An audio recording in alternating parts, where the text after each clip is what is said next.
that, as I'm saying, it's a way of recognizing the concreteness and the context, the time and the space of the current cycle of struggles.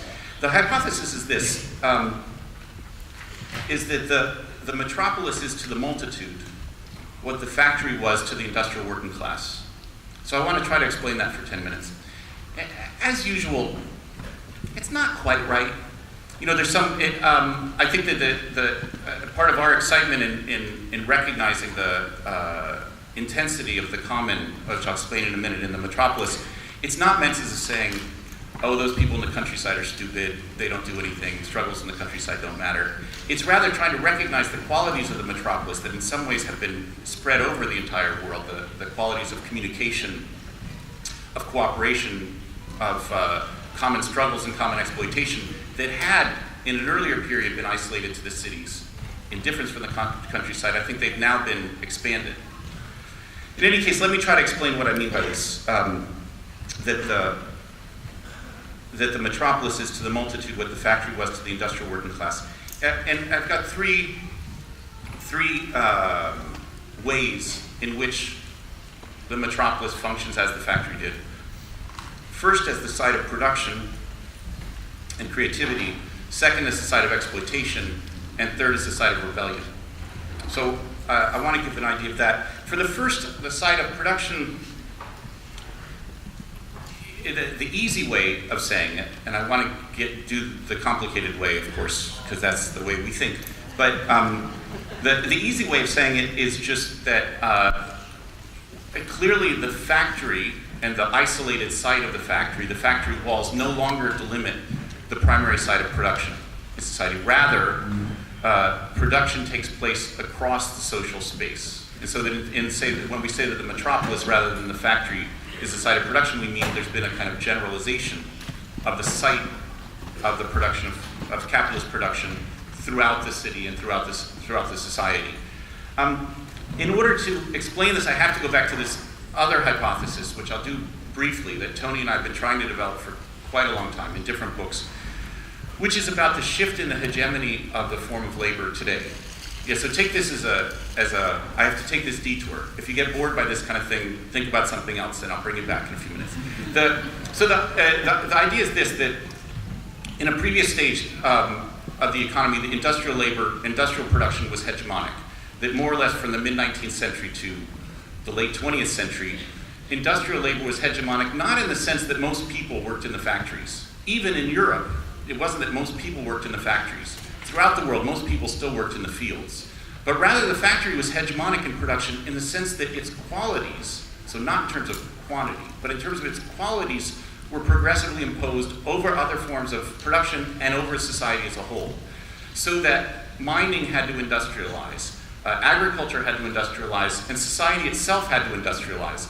It had to adopt its machines, it had to adopt its time, its rhythms, its time precision, its time discipline, that all of our lives had to be divided by the clock, the same way the factory work did.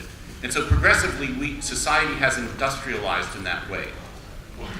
Even the division between the working day and non-work was determined by the factory regime. So the hypothesis now, and this part doesn't seem to me controversial, is that industrial production no longer has the hegemonic role in the economy as a whole. It's no longer able to impose its qualities over other forms of production. The part that you might not agree with, and of course might not be right, is that instead of industry now, what we call biopolitical production is occupying the hegemonic role.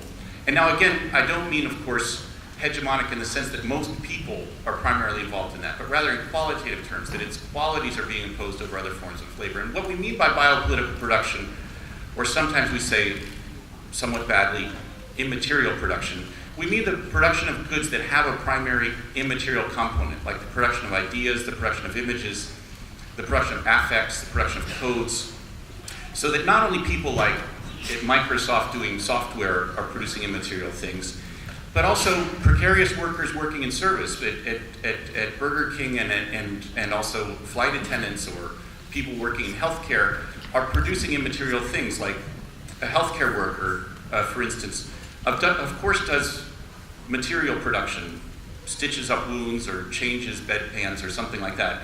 But also a large part of the job is an affective production that's also clearly gendered, obviously, that the production of affects, like the production of a sense of well-being, or the classic study in US sociology is about flight attendants. That flight attendants, of course, do material things, but most of the job of a flight attendant on an airplane is to produce affects, to produce a sense of well-being, to be nice to people who are being jerks. That's a lot of what the job entails. That's a lot, of course, what the precarious service sector entails, is being nice to people, even exploiting our ability to be friendly, to love, etc.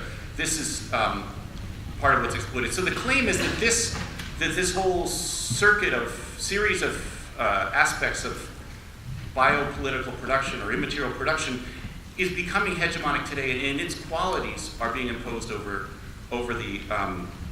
other economic forms, over other forms of production. What we would claim is that this biopolitical production both rests upon and produces the common.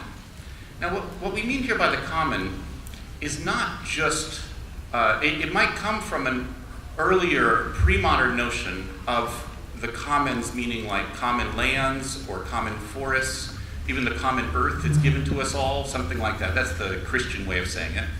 We think of the commons, more importantly, let's say, as the common that we all produce. So that when we produce ideas, when we produce social relations, we are producing common things that are resistant and difficult to transform into private property or into public property.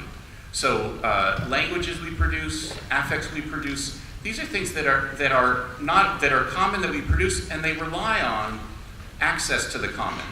For instance, you can't, the production of images requires a whole visual sensorium of common images and common goods. Or even if you think about scientific labor as part of this, the production of scientific knowledge, of course, relies on an open access to a common wealth of scientific knowledge of previous productions.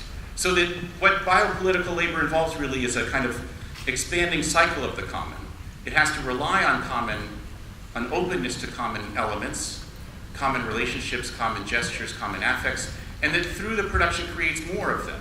So that's the way we have to see production in this biopolitical cycle, as a kind of expansion of and return to the common.